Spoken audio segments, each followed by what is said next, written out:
નમસ્કાર, star India TV ન્યૂઝમાં આપનું હાર્દિક સ્વાગત છે। આપ જોઈ રહ્યા છો સ્ટાર ઇન્ડિયા ટીવી ન્યૂઝ। સત્યની વાતે સત્યની સાથે। જાલોદ કસ્બા વિસ્તારમાં 20 કિલો ગોમાંસ પકડાયો। એક આરોપીને પોલીસે ઝડપી પાડ્યો। નગરમાં ચર્ચા મુજબ ગોમાંસ સાથે પકડાયેલ વ્યક્તિ અન્ય દુકાનોમાં પણ માલ વેચતો હતો।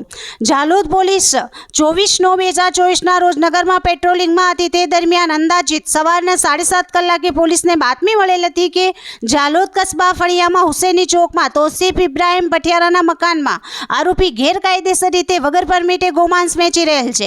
તેના આધારે જાલોદ પોલીસ ત્યાં પહોંચી તપાસ કરતા પોલીસને શંકાસ્પદ જણાતો અંદાજિત 20 કિલો જેની કિંમત અંદાજિત 4000 રૂપિયાનો ગોમાંસ મળી આવેલ હતો।